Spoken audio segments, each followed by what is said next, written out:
अब यहाँ पर ये ज्योति जल रही है परमात्मा की।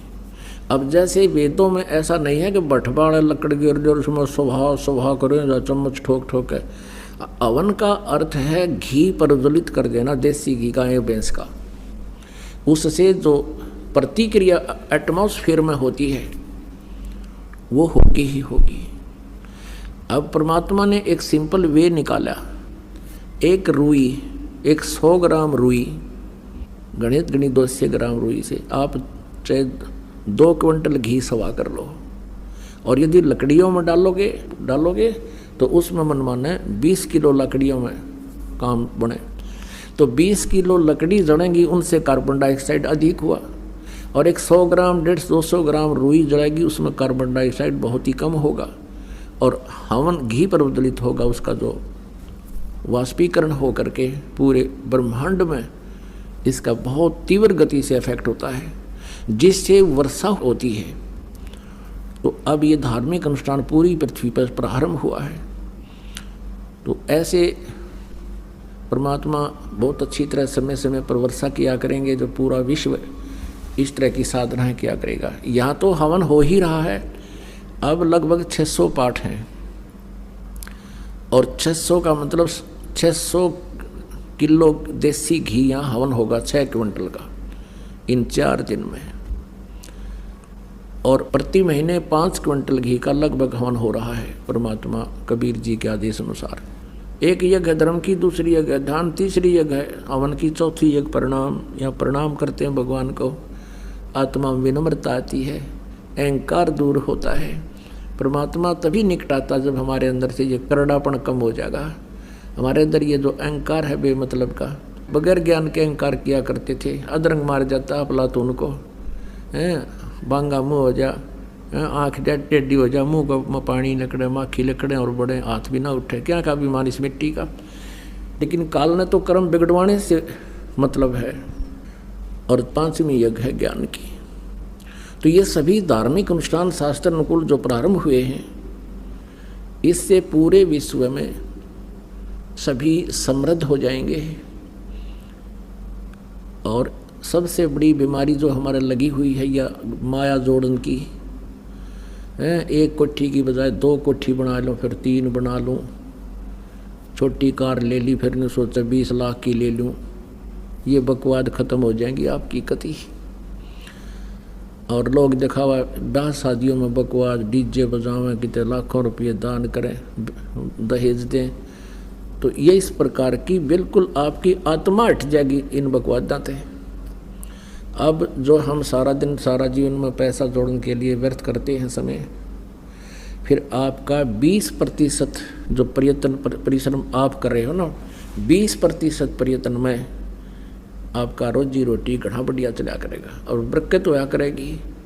परमात्मा ना जाने कित कह दे देगा और किस तरह कर देगा, उस मालिक की महिमा से आप परिचित नहीं हैं। क्योंकि आध्यात्मिक ज्ञान बिल्कुल विनाश हो चुका है। भगवान की स्थिति से हम बिल्कुल अपरिचित हो गए हैं। क्योंकि जो भगवान की महिमा गुण हम सुना करते थे, कभी किसी युग में हुआ होगा, कोई कथा सुनी थी, वो अब वर्तमान में हम कहीं देख नहीं रहे थे। इसलिए हम उन कथाओं को एक आस्तिक होने के नाते झुठला भी नहीं सकते थे। लेकिन वर्तमान में हमारे साथ ऐसी घटना जो भगवान किया करता है, जो भगवान बचाव किया करता है, वो नहीं हो रही थी। इसका कुछ दिनों परिणाम क्या निकलता है कि हम सभी नास्तिक हो जाने थे। घर में सबके घटनाएं घटने लग जाती और भगवान से दूर हो जाती।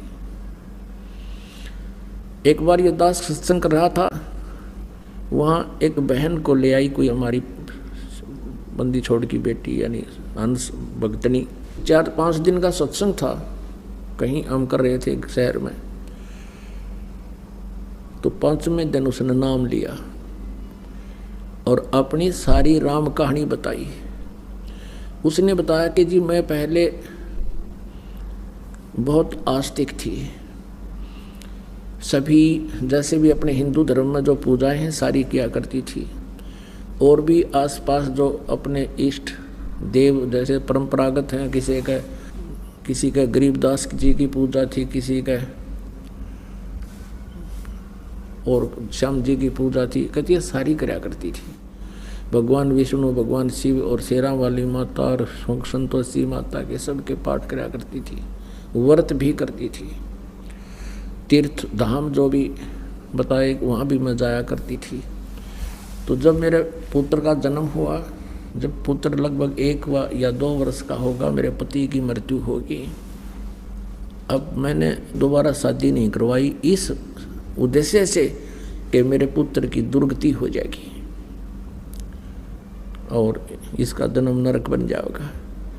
जैसे तैसे मजदूरी कर करा के बच्चे को बड़ा किया, पाला पोसा, और बच्चे की सुरक्षा के लिए, बच्चे के जीवन दान के लिए, उसकी दीर्घ आयु के लिए हर जगह मन्नत मान्या करती थी। एक दिन वो बच्चा +2 में पढ़ रहा था। उसने कहा, माता जी मुझे मोटरसाइकिल दे दो। मोटरसाइकिल लूँगा, सभी बच्चे जाते। अब मैं डरती थी कहीं मेरा बेटा दुर्घटनाग्रस्त ना हो जाए, चोट ना लग जा। मैं नहीं चाहती थी उसको मोटरसाइकिल दूँ, लेकिन वो दुखी घना हो गया। और मैं ये सोचती थी कि कहीं ये बेटा न्यू महसूस ना कर ले, आज मेरा पिताजी होता तो मुझे सब वस्तुएं मिलती और माँ मुझे ये उपलब्ध नहीं करवा रही। तो उसकी हट को देखकर मैंने इस दृष्टिकोण से सोचकर जैसे तैसे एक मोटरसाइकिल की व्यवस्था कर दी। वो अपने मित्र को साथ लेकर के प्रतिदिन अपने कॉलेज में जाता था, विद्यालय में जाता था। एक दिन बता रही थी कि मैंने खाना बनाया, बच्चे को खाना खिलाया। वो अपना मोटरसाइकिल लेकर प्रतिदिन की तरह निकल गया, अपने साथी को उसके घर से लिया, चला गया। और मैंने वो कुछ शेष 2 व्यक्तियों की रोटी थी, मैंने शेष 2-4-5 रोटी थी वो बनाई और बना के हाथ धो के मैंने नहीं सोचा था तू रोटी खा ले। खाना खाने के लिए ग्रास तोड़ा था, इतने में उसका मित्र भागा भागा आया और उसके भी हाथ से कहीं चोट लगी हुई थी, रक्त बह रहा था, उसके गोटों से कपड़े फटे हुए थे। मैं एकदम सख्ते में आ गई और पूछा, बेटा क्या हो गया? उसने कहा, आंटी हमारा एक्सीडेंट हो गया, बाई का चोट कहीं लगी।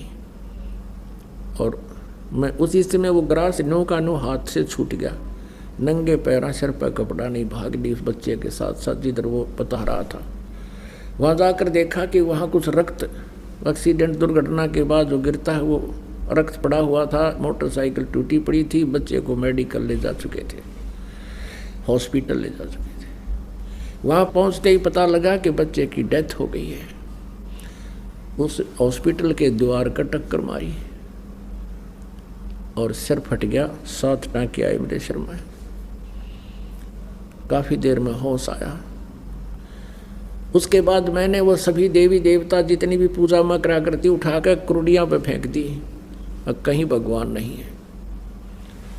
और काल यही चाहता है कि ये नास्तिक हो जाए, फिर परमात्मा आवा मारे जाइयो माथा है उनके साथ, कितने मत्था पे चाई कर लियो, ये सुना को ना भगवान है को नहीं। फिर उस बहन ने आगे बताया कि आपके द्वारा जो उपदेश प्राप्त है, परमात्मा कबीर जी की शक्ति से उनको जो सुख हुआ है, उनकी जो प्रोटेक्शन हुए हैं, जिस तरह मेरे पुत्र का एक्सीडेंट हुआ ऐसे ये बहन जो मुझे लेकर आई, इसके बेटे का एक्सीडेंट हुआ, लेकिन ये सारा टूट फूट के भी आज जीवित है वो लड़का।